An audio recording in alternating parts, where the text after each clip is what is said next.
Magandang araw mga kapolitika at welcome back dito sa ating YouTube channel.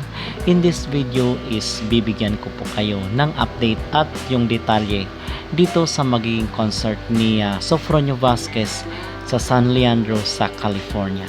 At magbibigay rin po tayo ng ating reaksyon dito sa naging komento ng isang netizen sa ating previous na video. Pero bago ang lahat ay huwag kalimutang mag-like at mag-subscribe na rin kayo para updated kayo sa ating mga latest issue. At napag-usapan po natin doon sa ating mga naunang vlog na kung saan is magkakaroon nga ng mga concerts itong si Sofronio Vasquez. At merong mga nagque-question doon sa ating previous video na kung saan is hindi daw official yung iba. So yung mga ibang netizen is nagre-rely lang sila doon sa post ni Sofronio Vasquez sa kanyang social media account. Well mga kapolitika, hindi naman kasi is pinopost ni Sofronio ahead of time.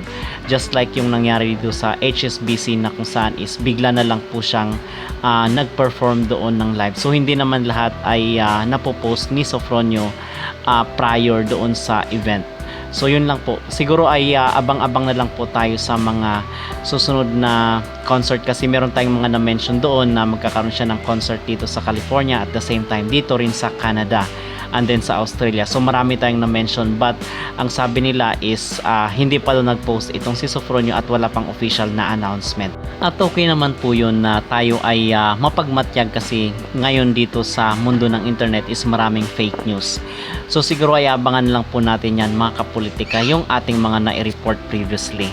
But ngayon nga is officially na post dito ni Sofronio Vasquez sa kanyang Facebook account na meron siyang concert dito sa San Leandro sa California which is gaganapin nga sa March 15, 7 p.m. And then yung ticket is mag-start sa price na $99. And then yung pinaka VIP is nasa $285. So medyo pricey po, medyo mahal-mahal din po yung ticket. And then dito mga kapolitika is nasa 800 seating capacity po yung Bal Theater dito sa San Leandro sa California. So yun po ang detalye ng kanyang maging concert. But wala pa po tayong information kung sino ba yung mga maging guest niya, kung makasama niya ba dito si Michael Bublé. But yun nga, abangan lang po natin ang mga susunod na update.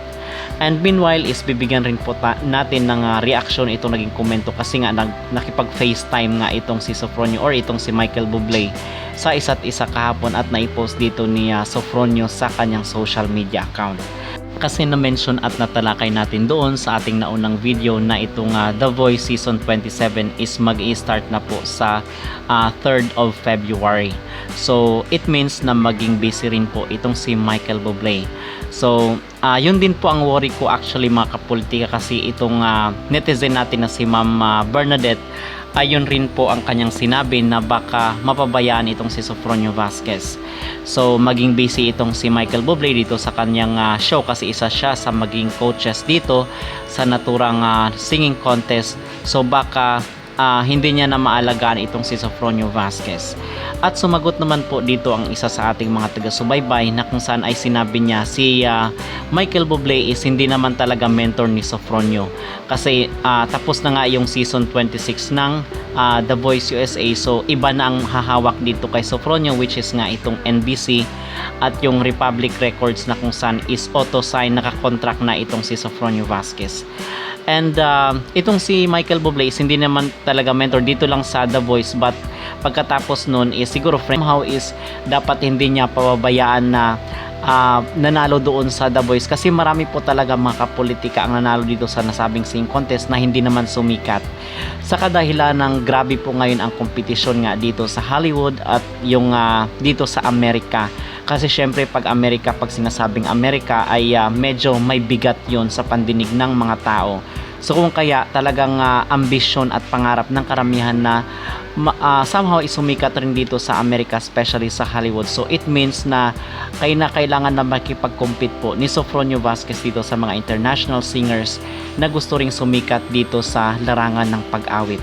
Okay, ba tayo naman is may tiwala at may trust naman tayo kasi napakagaling nga talaga ni Sofronio Vasquez. Yung talagang tamang timpla lang po at tamang person or yung mga companies na dapat hawak sa kanya ay dapat maalagaan siya ng gusto. Yun lang po yun kasi ang sabi niya dito, dapat kung nagre-record na itong si Sofronio ngayon ng album kasi yun naman ang pinangako sa kanya ni Michael Bublé ay dapat busy na po itong si Sofronio Vasquez.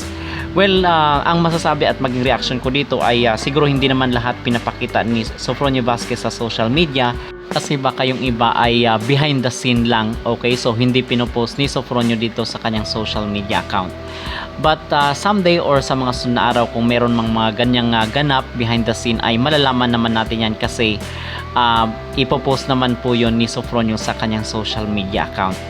At gusto ko lang pong bigyan ito ng reaksyon kasi pareho rin po kayo ng sentimiento dito sa ating netizen na baka mapabayaan kasi ito ang nangyari kahit nga dito sa Pilipinas nananalo dito sa ating mga singing contest is hindi naman sumisikat just like dito sa Tawag ng Tanghalan.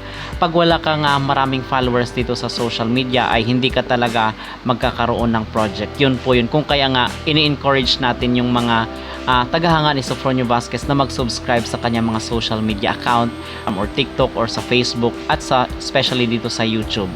So mag-subscribe po tayong lahat doon sa kanyang social media kasi isa po yun sa mga tinitingnan rin po na mga kumpanya pag marami kang subscribers or followers, yung mga likes, yung mga engagement mo, tinitingnan rin po yan ng mga kumpanya kasi it matters po sa magiging deal nila dito with Sofronio Vasquez kung marami po ba ang tatangkilik sa kanya. Ganun po yun.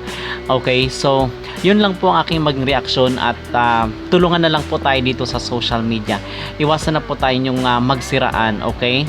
So, yun po ang ating update ngayon sa kay Sofronio Vasquez, yung kanyang maging concert dito sa California at yung naging reaction natin dito sa isang komento ng netizen na kung saan is napakomment doon sa ating previous video. Ano ang inyong maging reaction dito mga kapolitika? Mag-comment down below at huwag kalimutang mag-like at mag-subscribe na rin kayo para updated kayo sa ating mga latest issue. May management naman si Sofronio which is NBC. Sila dapat ang responsible mag-handle sa kanya at maghanap ng paraan para ma-introduce siya sa American mainstream audience. Kung nag-umpisa na siyang mag-record ng album niya, dapat busy na siya ngayon.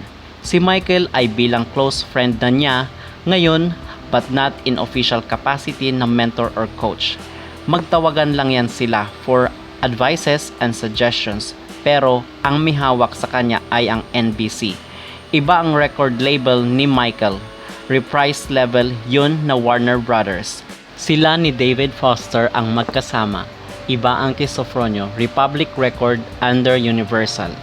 Let's hope tutuparin ni Michael ang mga binitawan niyang salita na tulungan niya si Sofronio. Mahirap pa naman sa Hollywood pag wala kang pera to start your career.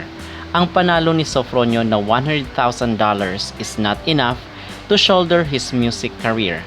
Kaya kailangan niya ang Filipino community ng mga shows para may pangdagdag sa mga expenses.